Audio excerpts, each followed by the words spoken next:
Assalamu alaikum wa rahmatullah. J'espère que vous allez bien. Nous sommes à la mosquée de Al-Sultan Abdullah Ali ibn Abi Saïd Al-Marini. Cette mosquée-là, elle a été construite en 1341.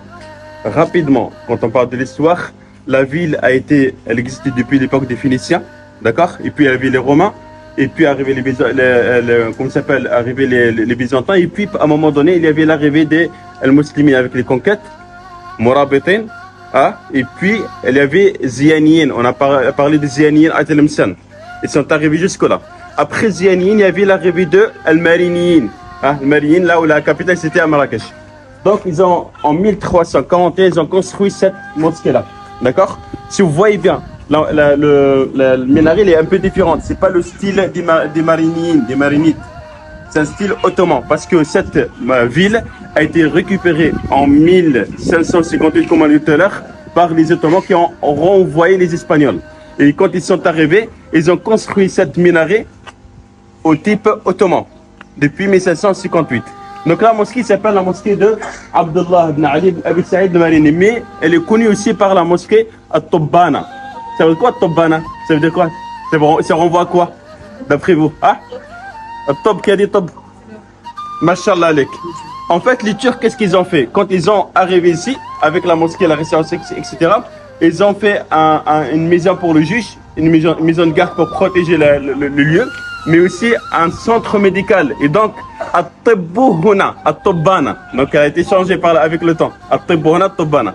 Donc, cette mosquée-là, c'était un complexe aussi, comme toutes les mosquées. Là, on trouve les écoles, on trouve un centre commercial là, il a un peu changé, mais avant, il y avait un centre commercial ici, il y avait beaucoup de commerce à marché, il y avait dans l'Ifta, donc la maison de la justice, il y avait la maison de garde, mais aussi les Turcs, qu'est-ce qu'ils ont fait pour protéger la ville contre les Espagnols? Ils ont construit, les murailles, donc vous voyez le reste, malheureusement il n'est pas bien entretenu, mais il reste un petit peu de traces pour vraiment protéger la mosquée et protéger ici la ville, la mosquée de Mustaranem.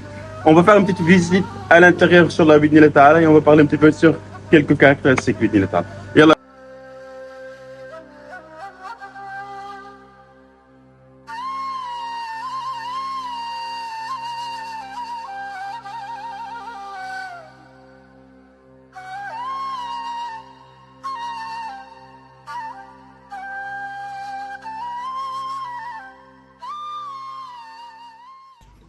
Bismillah, vous voyez ça? Est-ce que vous voyez ça, tout le monde? C'est un manuscrit qui a été trouvé dans la rue, jeté. Et c'est l'imam qui l'a découvert et l'a amené au ministère des Affaires religieuses et puis l'ont conservé et l'a affiché à côté du mihrab. Dans ce document-là, écrit avec l'arabe ancien, il parle de quoi c'est la déclaration du sultan Marini qui a demandé de construire cette mosquée pour qu'elle soit utile pour la Ummah. Et on mentionne la date qui parle de 1341 après Jésus-Christ. Donc ce document est très important, historiquement parlant. Si vous voyez bien, la mosquée elle est vraiment avec plusieurs minarets, avec le bois rouge qu'ils l'ont conservé sur le toit. Et aussi, vous voyez une petite coupole dessus l'imam. Ça sert à quoi? Comme on a vu hier.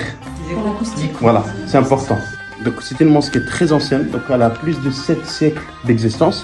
Quand les Français sont arrivés, ils ont fait de cette mosquée-là une caserne d'armée pour mettre leurs armes et même mettre leurs chevaux, leurs animaux, etc. Après l'istiqlal, après l'indépendance, ils ont récupéré ce lieu de culte, l'ont transformé de nouveau une mosquée et depuis ce temps-là, alhamdoulilah, il y a les 5 prières, il y a le Jumu'ah. Si vous voyez, il est vraiment très calme, très apaisant. Et ce qu'il faut avoir dans les mosquées. Alhamdoulilah.